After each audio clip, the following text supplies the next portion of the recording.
Carlton King, former Scotland Yard Special Branch and MI6 officer and the author of Black Ops.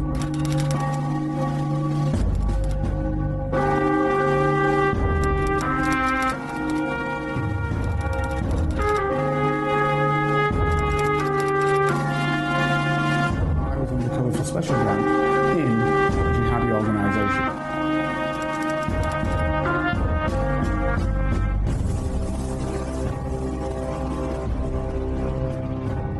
If you'd like to help Carlton keep producing the Black Spy podcast and receive episodes and information that's only available to Carlton's special Patreon agents, then you can donate as little as £3, €4 or $5 a month by signing up with Patreon. See the Black Spy podcast notes or Google Patreon Black Spy podcast and pledge your monthly amount. You can even win the opportunity to be a guest on the show. Thanks for listening, and don't forget to subscribe for free. My name is Carlton King, and welcome to the Black Spy podcast, the show that shines a light on the world of secret intelligence, national security, and armed governmental personal protection operations, but actually majors in on what I would call geopolitics. And I extend that to mean everything that affects everyone, because it affects them due to the direction of the governments of the countries in which they live in. And to be fair, it's not just the governments. In reality, in most countries, practically all, it's the business people that stand behind the governments and the processes that go on. Particularly in the West, I would say, but also in practically every other country, to be fair. Business is probably the primary driver of what makes people function, and therefore what makes governments function. And this is particularly important for today's Black Spy podcast, because what we're referring to now, or I'm referring to, I say we because as a general rule, obviously, I'm generally working with Fergus Isaac, who is my partner in crime on the podcast, and she'll be back next week with Dr. Rachel Taylor, where we'll be doing a kind of thing that looks at the 12 days of Christmas, but do it in the vein of what have been the things that are important this year. So we'll look at that. But in this week's podcast, what I want to sort of major in on is the look backwards at, and I'm going to say it for all you who don't want to hear it in the United Kingdom, Brexit. Now, why would I be looking at Brexit some several years on from the 2016 vote? For the simple reason, because actually right now is when it's hitting people the most. It's when by no means all of what Brexit means for people in the United Kingdom is beginning to hit them. So that means all British people who in the past would have free movement into the 27 other countries of the European Union and the associates that jump off the European Union, so places that are not members of the European Union per se, but work within the auspices of the European Union. And for that you can read places like Norway, Switzerland, Iceland, whatever, that are connected with the Union via, often you could call them bilaterals, which is an agreement between the two countries, or in this case an agreement between the European Union and the country involved, which generally means that these countries have preferential treatment within the European Union because they've agreed to the four pillars of the European Union, which is freedom of movement, capital, goods, and one can work wherever one wants to work, which comes under the sort of the freedom of movement auspice of it, and which gives them 9 times out of 10 access to the European Union's customs processes and procedures, so the customs union, etc. So that allows them to sell their goods into the European Union, but on the other hand allows the European Union to sell its goods into those other countries. So that's where we are, and I'm going to have a quick look at that, what it means for the everyday, normal Joe Soap individual. And if you listen to the show, I think you'll understand, even if you're outside of Europe and outside of the United Kingdom, you'll understand when I talk about Joe Soap, a British vernacular, of course, British way of speaking, I'm meaning the everyday person. What they used to say in the old days, the man, because they didn't say man and woman, you say the man on the Clapham omnibus. So Clapham's a part of London, and the omnibus was a London bus, and it was kind of a way that British governments used to gauge the thoughts of the average Brit. Obviously that didn't include the average imperial Brit, it included the average British Isles Brit, as to how they looked at the world and saw the world. So when I talk about Joe Soap, that's basically who I'm talking about. Obviously now I'm expanding it to the whole of the country and not just a segment of London. So really, in the first instance, what I think I have to say, and the reason why I'm looking at this subject, is not only the way it's affecting the United Kingdom, but the way it's affecting people in many other parts of the European Union. And I'm looking at it from, parts of the European Union, not other parts because we're no longer part of it, parts of the European Union. I'm looking at it from the perspective, two perspectives.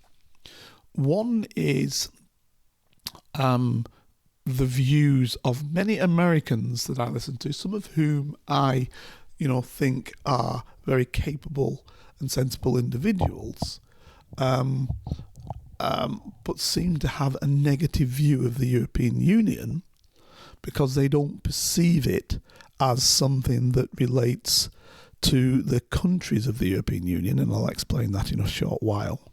And then I'm also looking at it from the perspective of those like Nigel Farage, who one could argue was the greatest motivator for United Kingdom leaving the European Union, along with the actual implementation processes and aspects thereof and the voting aspects thereof, in which then you can throw in Boris Johnson et al.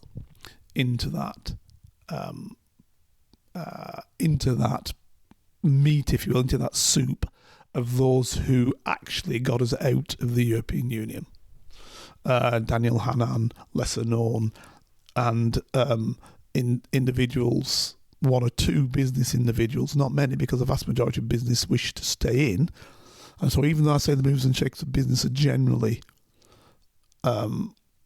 people at higher level business who works, sometimes it isn't the case. But it can be the case that certain individuals in business who have the ear of government can make things happen. And I think that's what happened with Brexit actually as well. So there's that aspect. So the two aspects I'm putting together, so the sort of the American who's not part of it, but who I would think about on most other issues, I'd be in line with them, or on many other issues, so people like Colonel McGregor, or ex-weapons inspector Scott Ritter, who in many of his proclamations on other issues, I'm in nigh on unanimous agreement with. So, but on the European Union, I think he's got it totally wrong. So let me give both positions. So with the Ritter and Colonel McGregor position, what it tends to be is that there are basically 27 countries who are in some way subsumed into the European Union, and hence what they are doing is they are amalgamating their individuality into one body, and that these people are not in any way, shape or means Europeans. They are basically Germans, French, Swedes, Bulgarians, Poles, etc., etc., etc. So what these guys can't see is how these disparate individuals in Europe who have been nations forever and a day, how they can all be consumed into one state and they lose then the unique and distinctive parts that make them whatever their particular country was. Now, my argument is quite simple to that. There isn't a single country in Europe that isn't an amalgamation.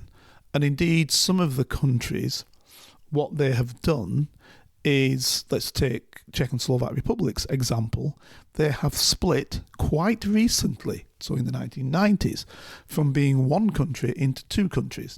And within Europe, there is always, repeat, always that perspective and that chance. So if you try to argue that by entering the European Union, you are taking away that individualistic perspective of these countries, then actually what you're doing is you're making a suggestion that says, why should there be a Great Britain? You're actually saying that surely those should be 4 different countries. So for those who don't know, Great Britain's made up of England, which is by far the biggest country. Then you've got Scotland, Wales, and Northern Ireland, which used to be all of the island of Ireland until the basically the battle for freedom, as the Irish would see it, from the English as they perceived it, so from the Union of the United Kingdom, from the English, to become Ireland, and what happened in that battle, which basically ended around about 1922, when a process was made that the north of the island of Ireland would remain British, where the vast majority of Protestants were, which it could be argued were of Scottish-Irish heritage, English, Scottish, Irish heritage, and the southern parts, which actually isn't all of the south but parts, but some of the north as well, that they should remain Irish and that they were Irish people of Irish heritage and therefore Catholics. So that's kind of the argument. Now the problem was that in the so-called Scottish English area of the north of Ireland, nigh on half the population were themselves so-called Catholics, and hence what would be perceived in the past as being Irish, and therefore didn't want to be under the yoke of the Scots-Irish / British, English-Irish, and therefore that was baked in that at some stage there would be a fight for, again, independence by the Irish, if you want to use that, by the Catholic Irish. And it's not necessarily that they were Catholic, by the way, but by the predominantly Catholic Irish, for freedom from the English Irish or the Scottish Irish in the north. So this is the problem when you actually allocate to a particular area just one set of people, because the reality is that that's never the case in Europe or anywhere else.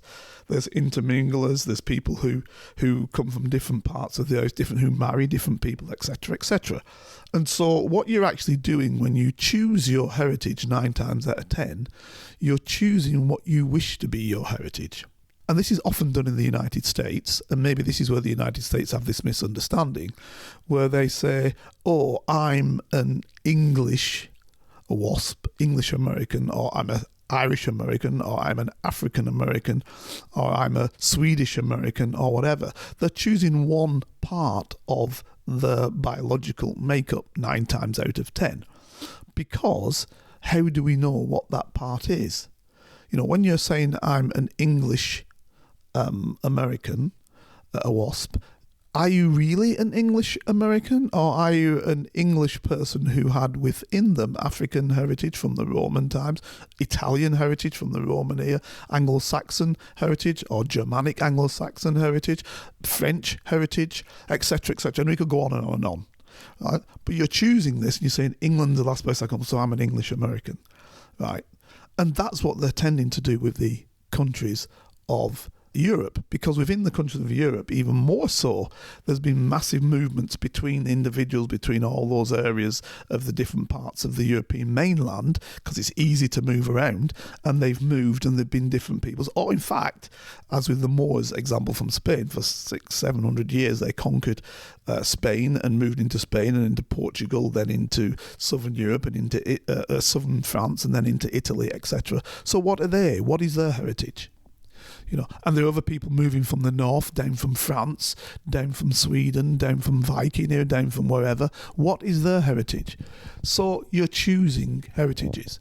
So in any country in Europe, you've got a whole host of people. The problem is, and this is where it becomes problematic, when these people look at their DNA, their DNA tells them, you're predominantly French.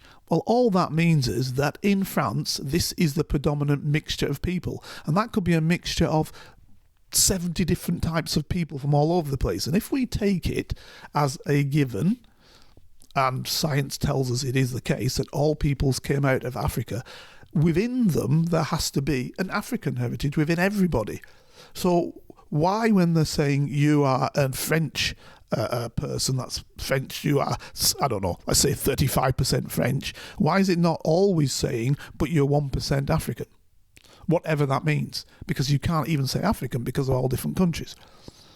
So if we say that Lucy, where they say who is meant to be the mother of all people, the Eve of all people, comes out of the Great Lake regions, was that Lucy in what today is, I don't know, Kenya or Uganda or Rwanda, or what is the region? So what would you say that person is, that original person is, that spawned all other modern Europeans? All other modern Homo sapiens, modern people on the earth.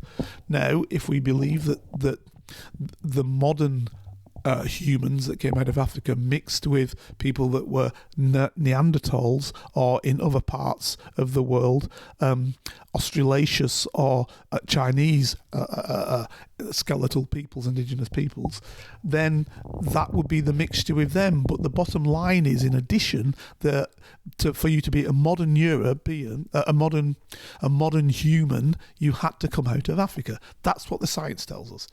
So then what I'm saying is, it's a biological nonsense, isn't it, that you are a certain particular individual? It's a political reality, but it's a biological nonsense.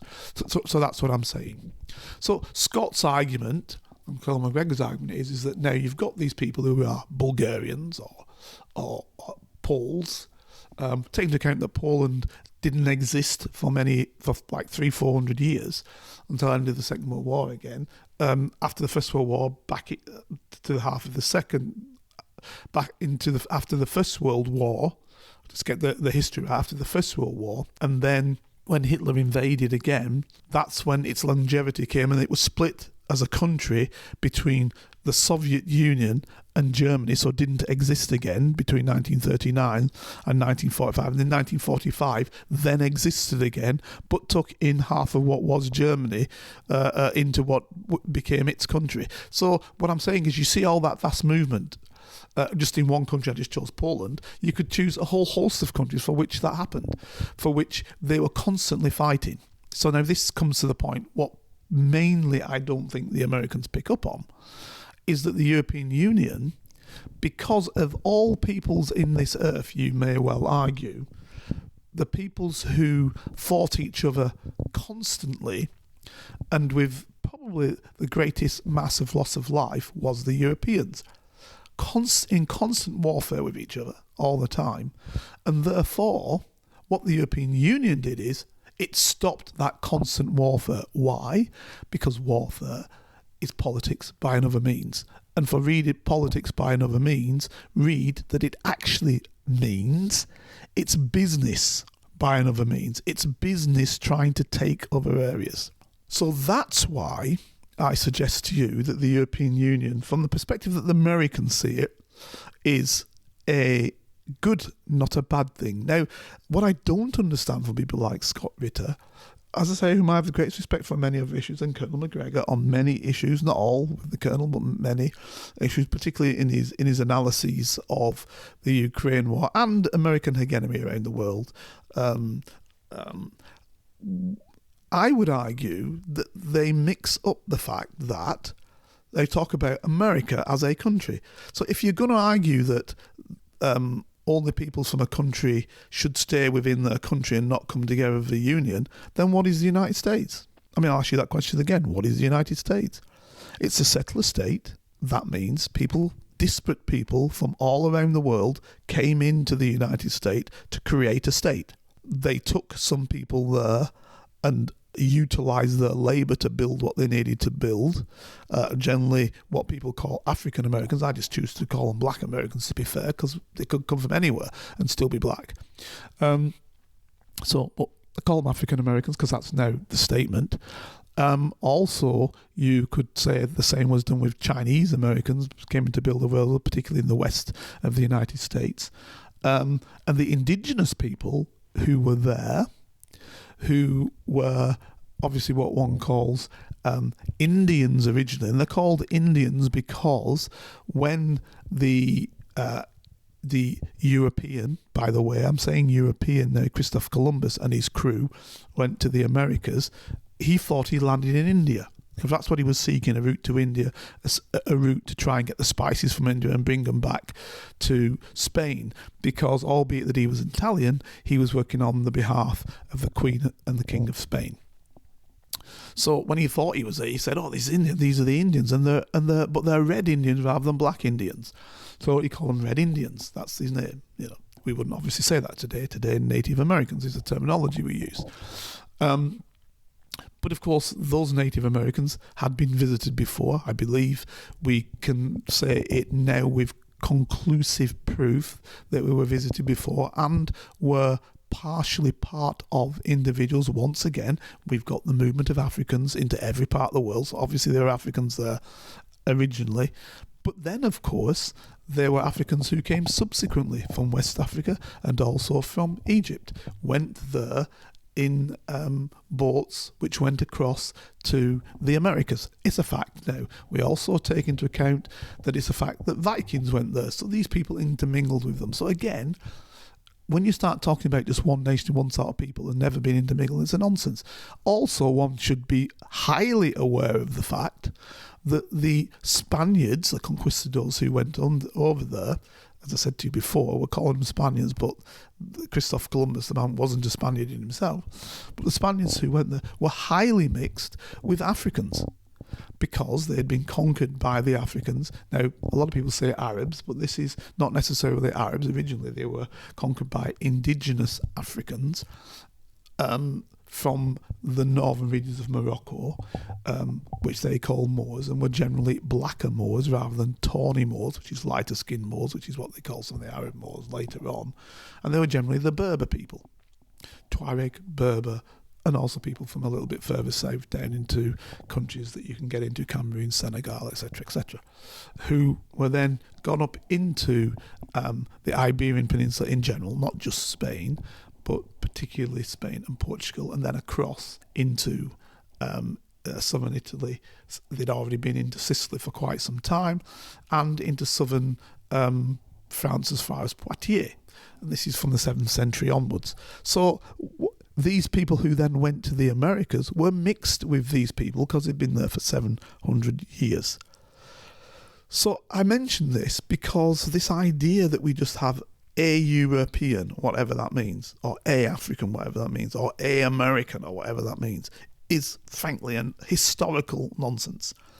And so therefore, when we look at the world now, we look at countries coming together as blocks, like the European Union is, it's not that they are somehow forsaking their heritage. It's probably more likely to suggest that they're coming back to a collective of peoples who decide that they will become a state or a system. Now, the other point is, in the European Union, by the way, and this is what, again, many of the Americans forget, you do not subsume your country fully into the Union and there is nothing else. Most countries, in fact, indeed, all of the European Union countries are unitary states. They control themselves. There are overarching European Union regulations and laws and systems, etc., but they control their own state. And this is what we never got, we the British, never got over, never got the understanding of, or were never told, or were unwilling to understand, that the vast majority of laws related to laws which we, the British, wished to have whilst we were within the European Union. Now, because of my role, which I used to have, both in intelligence and national security, and also in protection subsequently, previously and subsequently to that, I did a lot with individuals, ministers, government individuals, spoke with a lot of them, and got on with a lot of them. And, time and time again in discussions which I had with secretaries of state, which are the people who actually run departments above and beyond normal ministers, they would say, we're happy with European Union laws. Indeed, we use European Union laws to get things done. Because we say, that's a European Union law, because we think it might be negative, the people might not like it. So we blame the European Union for the law. But actually, it's a law we wanted to bring in. We then gild the lily on top of that, and gilding the lily in a British vernacular means that we put on top of that something else which we wanted to have in order for it to come forward. And I give you a prime example of that. Because one of the things Scott Ritter talks about and Colonel McGregor is that you're getting migrants from other lands into countries and they don't like it. Now, if you're talking about from outside of the European Union, by being in the European Union, it did not mean that you had to take one person from outside of the European Union countries into your country. You had total control, immigration-wise, whom you brought into your country, as long as they were outside of the European Union. Inside of the European Union, yes, you had to adhere to the European Union laws of freedom of movement, etc., etc., etc. But, and this is the one thing Brits don't seem to understand, come 2000 and the new accession states came into the European Union, I was involved in this issue because I went around them with the Home Secretary and was talking to all the Eastern European countries which came in at the time, and I was speaking to police in those countries, and I was on a course whereby we were training senior individuals from the police as to what democratic policing was that one time used to be part of the Eastern Bloc and Warsaw Pact countries. Now, these senior guys and these people, they knew that for 5-year period, 5 or 6 year period, I can't remember exactly the time period, there was no instant right for any Polish person, any Bulgarian person, any Czech or Slovak person to actually enter the established European Union countries and to live there automatically, immediately. Part of the deal for them to actually enter into the European Union was that they agreed that their citizens did not have a right to automatically come to established European Union countries in terms of freedom of movement, but for several years, which I think was about 5 years. So then, once the 5 years are gone, then they have the automatic right to enter and move, freedom of movement between all of the countries.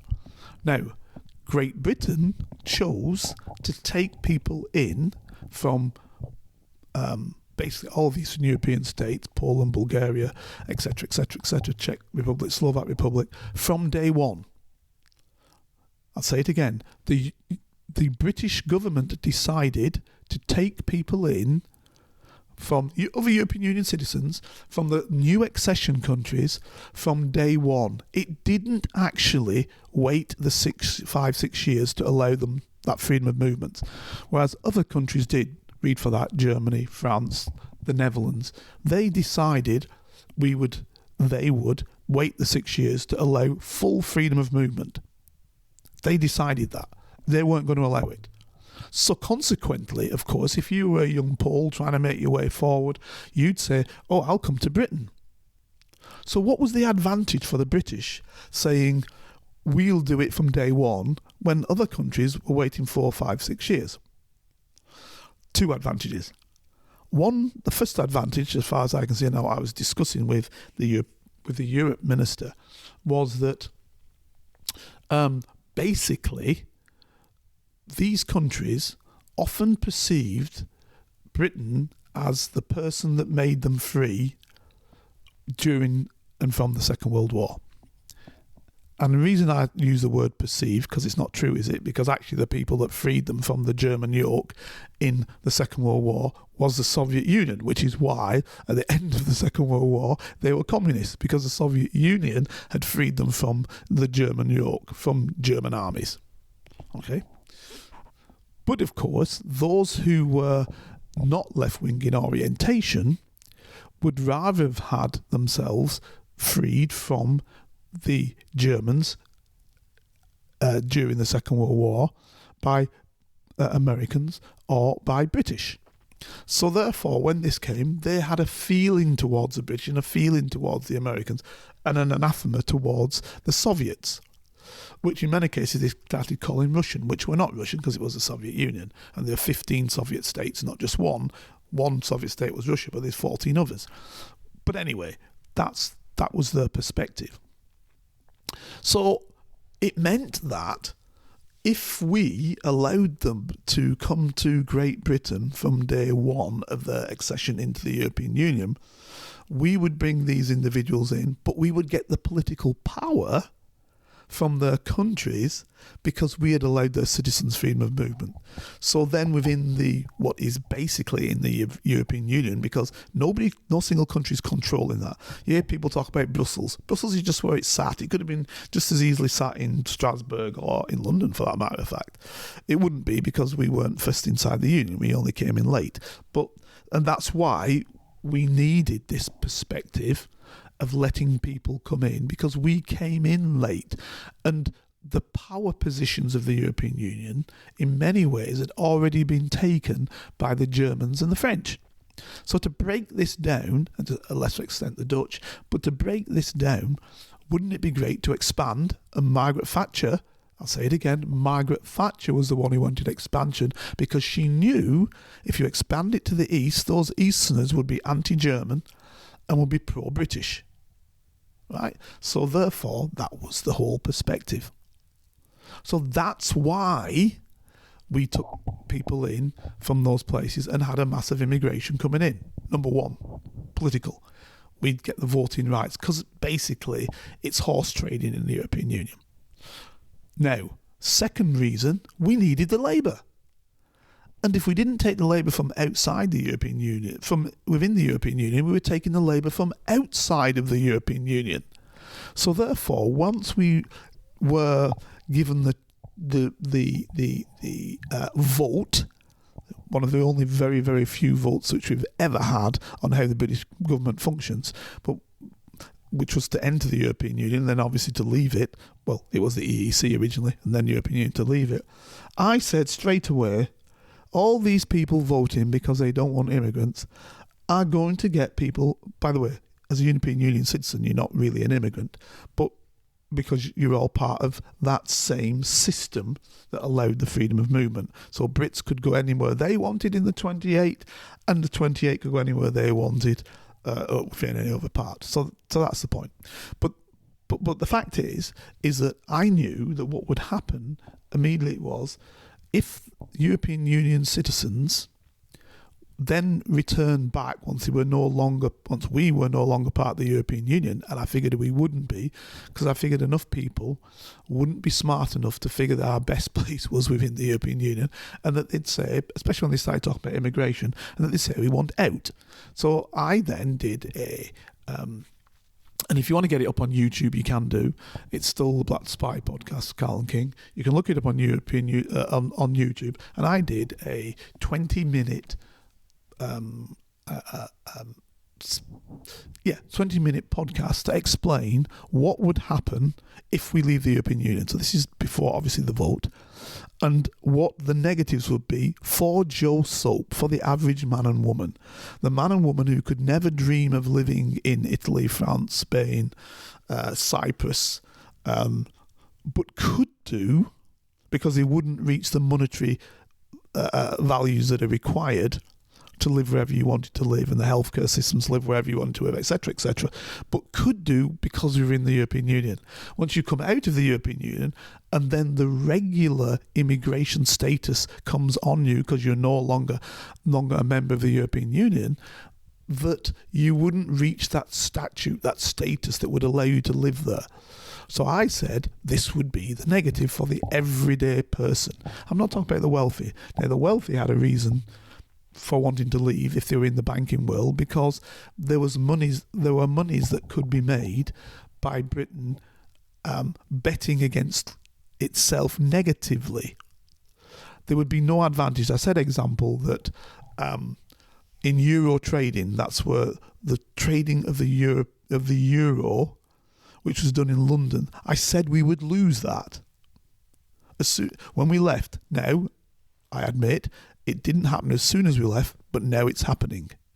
Now, a vote's just gone through the European Union Parliament that literally the billions, if not trillions, of euros that go through London will no longer go through London, because the European Union now says that those trillions that come through the system and go through the system in London, for which we then get the balance of payments from, and our GDP is reflected by that money coming through the city and by people who work on that trading of those euros, who work in the city, the thousands who do that, will all have to go elsewhere, because the European Union is saying it is a national security aspect for the European Union that we're allowing another country not in the European Union to trade in monetary assets that affect the European Union and could therefore have a negative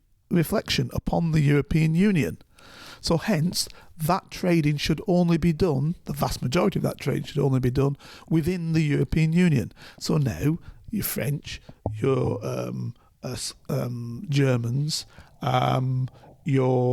it's mainly the French, Germans, Dutch, etc., are trying to get Luxembourg, trying to get euro trading for them, in order that they can control then the trading of the euro.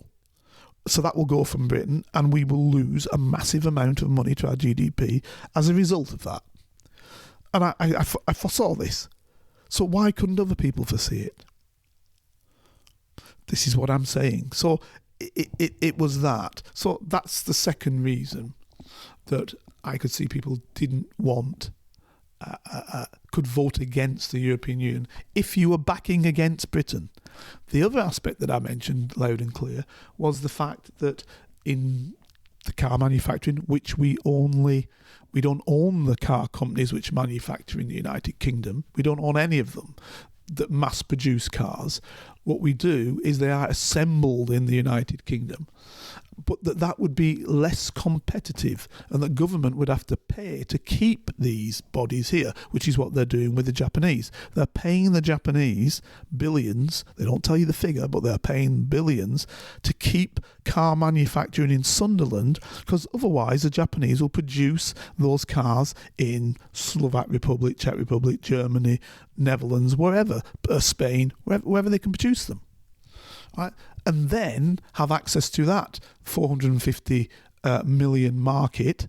And if the British want then Honda cars, they'll have to buy them from that 450 million market, because of course their bread and butter is on the 400 million market rather than it is on a market of 55, 60 million, 65 million, 70 million, whatever the figure might be. And the reason why I'm saying whatever the figure might be, because I could foresee Scotland leaving the Union and take the 5 million Scots with them. And if we don't watch it, that Northern Ireland take its 1.5 million from us. And does Wales stay within the United Kingdom, or does it also go to the European Union? This is the point. So this is the points that I was putting forward in those times. Now that hasn't happened yet, that the Scots have left, but I don't see that not happening, to be fair.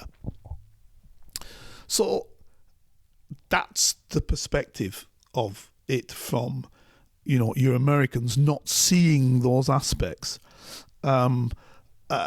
of what the union is. Now, the other aspect that we never generally spoke about in those old days is what gave us the power. When I say those old days, it's only 2016, but what gave us the power with the United States? And Obama articulated this. What gave us the power with the United States is that the United States used us within the European Union to get its message to the European Union.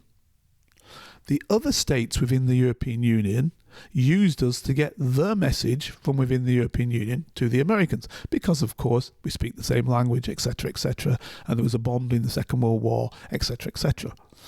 Now I would argue that bond is much greater with Israel than it is with the United Kingdom, because the way the Israeli power play goes within the United States. But we had a great bond with the United States. Now, of course, that bond has lessened. Because we're not in the European Union anymore, they needed partners within the European Union that could take their message. Originally, France tried to play that role, and if you remember, there was an initial love-in whereby the French president tried to say, I'll act as that role for you, but it fell apart. And generally, the Germans, a weakened Germany, by the way, is playing that role as the body in which the American and them can function within to the European Union. Now, the Germans already have a superb position within the European Union because of their manufacturing capacity. Because they do manufacture things from TVs to cars to power stations to you name it, they manufacture it. Whereas we don't. We work on services as a general rule.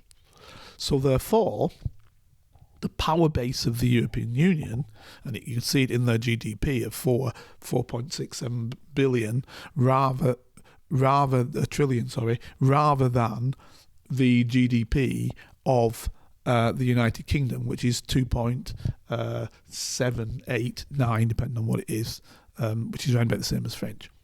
So you see, what happens is that we were bound to lose by leaving the European Union. So why was this even put forward? So I've hit on the American perspective and what they think.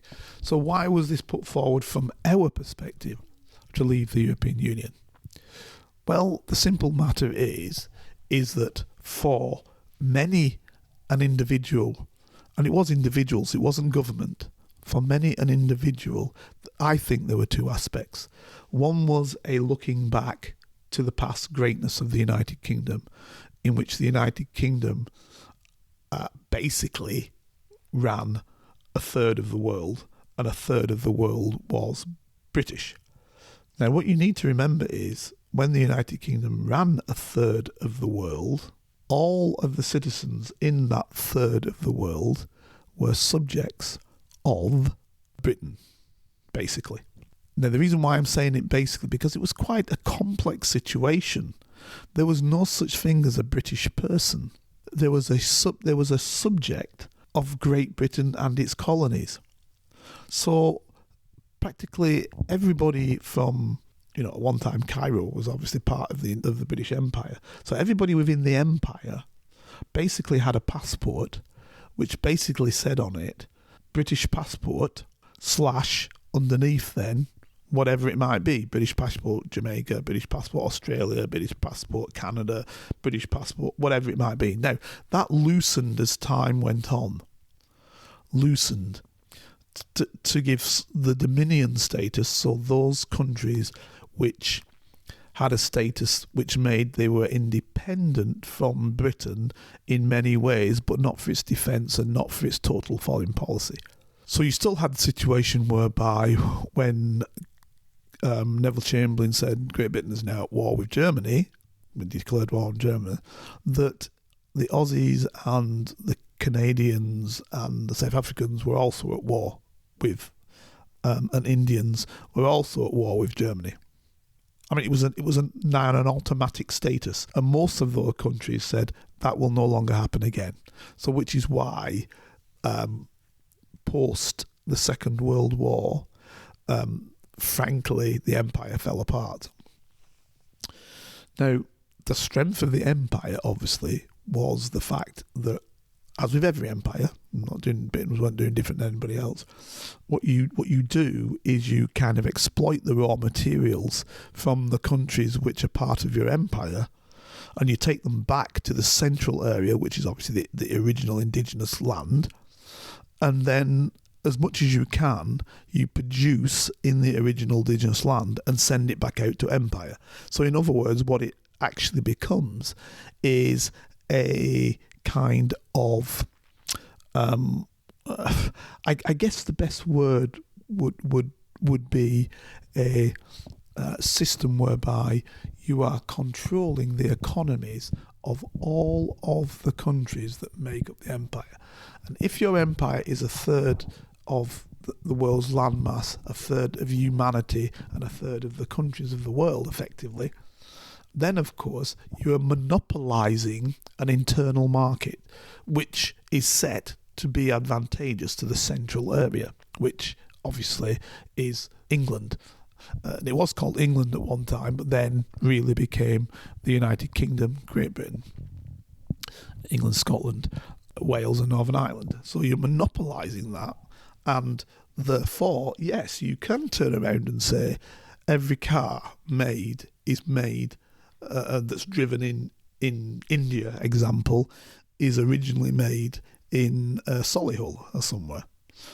Or every engine originally made that comes from a railway is made also in the Black Country, in the West Country, or that the steel comes from Sheffield, etc., etc. Why? Because you monopolise the process and you prevent others in other countries having that process monopolised, other than it being advantageous to yourself. So if you look back to that golden era and you think, fantastic, we can do that again, you're being unrealistic. And I think this is where many of the Brexiteers fell down.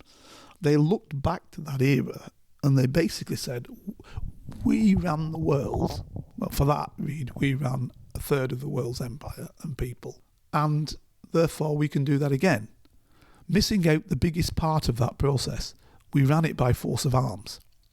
And post the Second World War, we were no longer the country that could run it by force of arms. And post the Second World War, this is again what many people forget, there were literally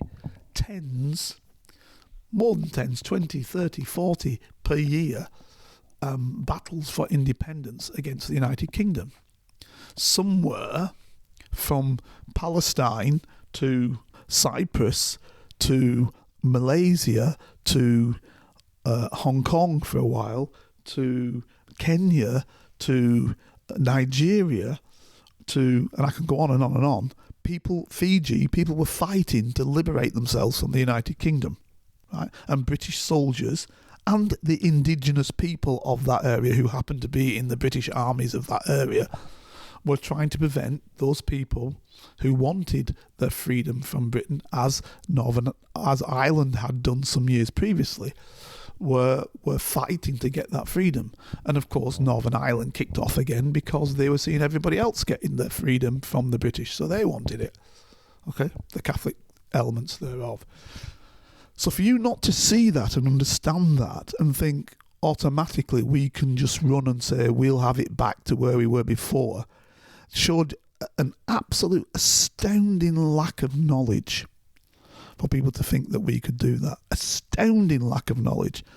The other part of that astounding lack of knowledge was to believe that everybody in the world liked us due to the fact that we were running them as an empire, because these people had figured out they were being exploited.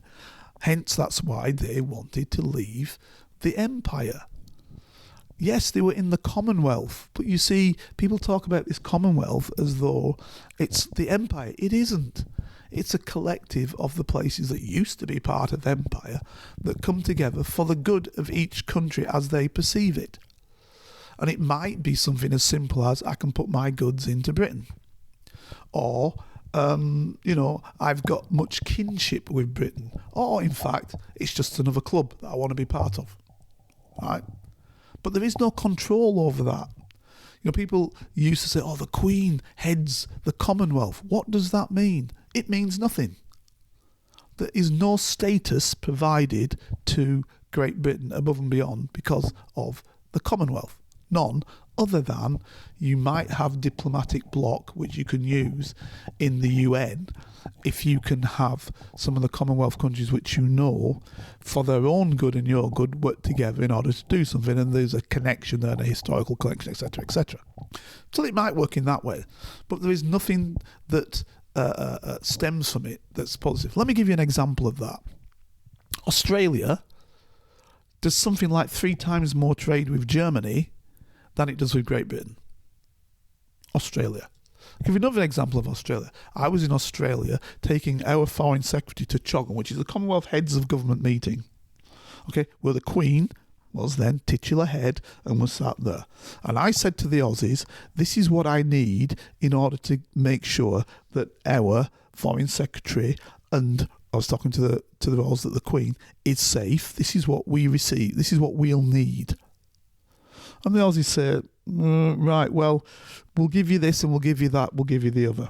Okay, that's what they said. So I thought, not a bad deal. I've got X amount of Australian officers with me to aid me to do this, that and the other. When I spoke to my Indian colleague, he got 5 times what we had. Because the Aussies thought the Indians were much more important to them than we were, the British. So they were giving the Indians much more assistance than they gave to us, the United Kingdom. So that should let you understand where the differences are. It's not what people think. It all depends on who's in government. Now, if that happened today, it might be a touch different. I doubt it, but it might be because the government is a bit more right-wing in Australia today. So they might want to give Britain a little bit more. I doubt it, to be fair, because they can see that their bread is buttered and far as they're doing their sales to India. They can sell much more to India than they can sell to Great Britain, albeit they've got a great deal now. We've left the European Union. They've got a fantastic deal with us. We've got I will say it, a terrible deal. I was going to use the C word, CRA word, deal with the Aussies. We get very little out of it, but they have a fantastic deal from us. Because we left the European Union, we now had to make a quick deal with them, and that quick deal meant that we had to give away some of our prize goods. This is the way it works. So, frankly, when I hear, and the reason why I wanted to do this show today was I was listening to Nigel Farage and I was listening to Fred, and I know it brings it all the way around because I'm going to close up Fred and Nigel Farage. For those of you who don't know, there's a programme in Britain called I'm a Celebrity, Get Me Out of Here, and Nigel Farage, who one must argue was the key mover and shaker of Brexit. He is in the jungle where you pretend that you're in a jungle for X amount of weeks and you do various tasks. For those who don't know the programme, you do various tasks in order to earn your food. Otherwise, you just have a diet of rice and beans. So he's in the jungle with a chap called Fred Seriax. And Fred Seriax is a Frenchman who's done very well in the United Kingdom and is on a programme called First Dates, where people meet together in his restaurant, etc., etc. Now, Fred, obviously, is a committed European. When I say obviously, he believed in the European Union, and the vote has obviously been a little bit negative for him. Nigel Farage, as you know, is the anti-European.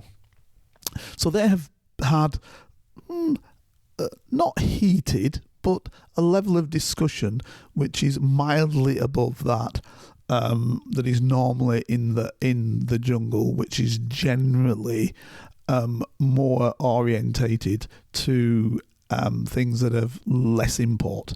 So they've had a discussion, and Fred has questioned why Nigel pulled Britain, and it probably is true to say Nigel did pull Britain out of the European Union. Now, Nigel's point was, I'm an Englishman and I want to be English, etc., etc., etc. And Fred's point is, I'm a Frenchman. I'm still a Frenchman. I'm in the European Union. And to be fair, you couldn't get more of an archetypal Frenchman than Fred Seriac. So being in Europe has in no way, shape or means lessened Fred's belief in France, or his allegiance to France, or his, what word can I give, his pride to be a Frenchman. In no way, shape or means. But what I think Fred does understand, what I don't think we understood in the United Kingdom, and it's probably because the war didn't affect us on our own land other than in the Channel Islands, which were taken by the Germans, which we very rarely speak about. The reality is that Fred is aware that every 20, 30 years, Europeans were killing each other. And it hasn't happened because of the European Union. Now, yes, the latest nonsense with the Ukraine has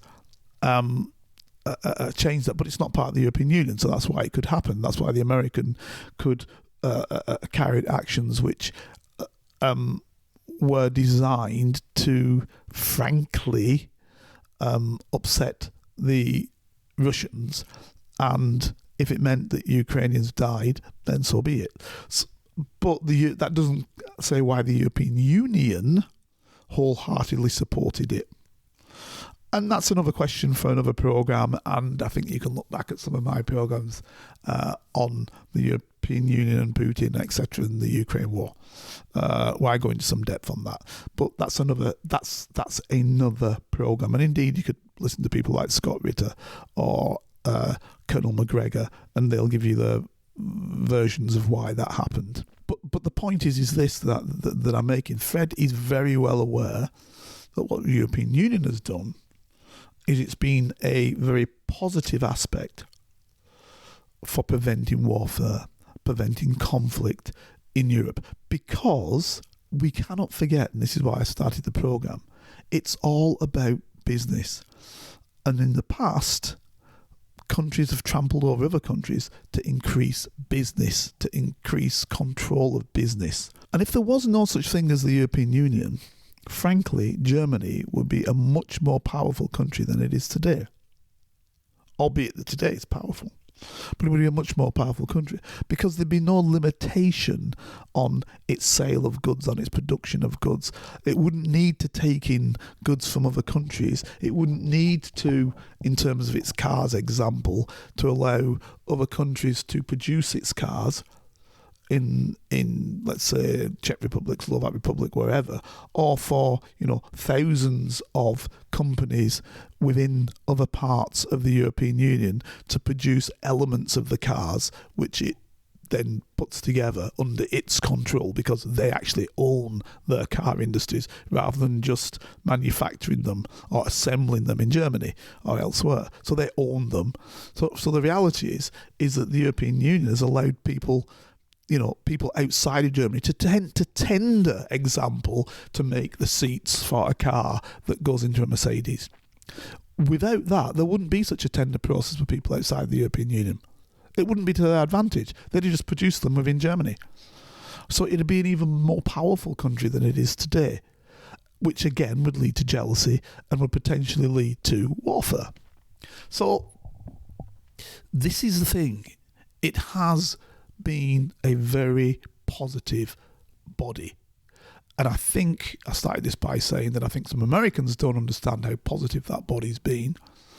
And I think that we in the United Kingdom didn't understand how positive that body's been, but we are now understanding how it's hurting us, particularly Joe Soap, the man on the Clapham omnibus, and obviously today the man and woman on the Clapham omnibus who dreamt of living in Italy. And I was just reading one the other day.